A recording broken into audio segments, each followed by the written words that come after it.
हम सब ने अपने मन में परमात्मा की कोई न कोई छवि बनाई हुई है। यही छवि किसी पेंटिंग या मूर्ति के रूप में सामने आती है। परमात्मा के निराकार निर्गुण स्वरूप की कल्पना करना हमारे लिए कठिन है, इसलिए हम उसे आंखों से देखने की कोशिश करते हैं। हम भगवान को एक भौतिक या सगुण रूप देने का प्रयास करते हैं। भगवान को देखने का सही तरीका क्या है, साकार या निराकार? श्रीमद् भगवद गीता में अध्याय 11 श्लोक 8 में भगवान कृष्ण कहते हैं, न तु माम शक्यसे द्रष्टुम नैव स्वचक्षुषा दिव्यम ददामि ते चक्षुः पश्य में योगेश्वरम। अर्थात तुम इन भौतिक नेत्रों से मेरे ब्रह्मांडीय रूप को नहीं देख सकते, इसलिए मेरे राजसी ऐश्वर्य को निहारने के लिए मैं तुम्हें दिव्य दृष्टि प्रदान करता हूँ। भगवान कृष्ण कहते हैं कि उनकी दिव्यता को देखने के लिए भौतिक आँखें कभी सक्षम नहीं हो पाएगी।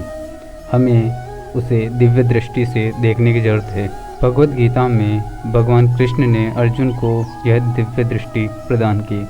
प्रारंभ में अर्जुन भगवान को अपनी धारणाओं के आधार पर देखता है। धीरे धीरे वह मन में बनाए सभी रूपों को तब तक ईश्वर में विलीन होते देखने लगता है जब तक कि एक अलौकिक अग्नि ही शेष रह जाती है। हजार सूर्यों की चमक के बराबर यह तेज अर्जुन को चकाचौंध और भौचक्का कर देता है। अर्जुन की ही तरह हम इंद्रियों के सीमित धारणाओं से दुनिया को देखते हैं। एक चमगादड़ इंफ्रारेड दृष्टि से जो देखता है वह मानव आँख के लिए असंभव है। इसी तरह ईश्वर को संकीर्ण दृष्टि से देखना उसके वैभव को सीमित करना है। फिर भी हम सब अपने अपने चश्मे से ईश्वर को देखते हैं। जैसा धारणाओं का लेंस वैसे ही भगवान। परमात्मा के वास्तविक स्वरूप को देखने के लिए सबसे पहले क्षितिज का विस्तार करना सीखना चाहिए और आंतरिक दृष्टि से दुनिया को देखना चाहिए। भौतिक आँखों से बाहरी रंग रूप ही देख पाते हैं, जबकि आंतरिक दृष्टि से देखना बंदी बंधाई धारणाओं को एक स्वरूप में विलीन कर देना है। यह प्रेम, सहानुभूति और करुणा पैदा करना है। यह दूसरे के अनुभव को अपने रूप में शामिल करना है। दुखियारों की पीड़ा से दुखी होने और उनके सुख का जश्न मनाने वालों की खुशी महसूस करना है। यह प्रकृति की ऊर्जा से जुड़ना और उसकी तरंग से खुद में कंपन महसूस करना है।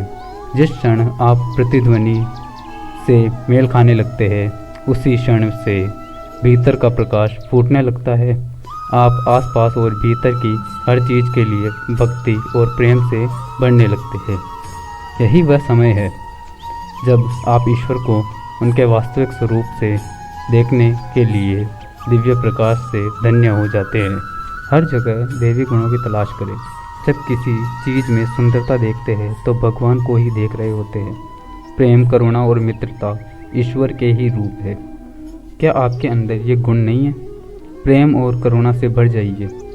ईश्वर को महसूस करने का यह सबसे आसान तरीका है। जीवन को इस दिव्यता से भर ले।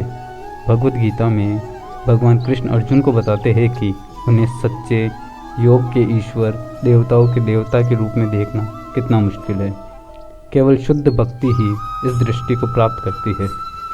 यही कभी भी भगवान को देखना चाहते हैं तो उन्हें भक्ति की दृष्टि से देखिए।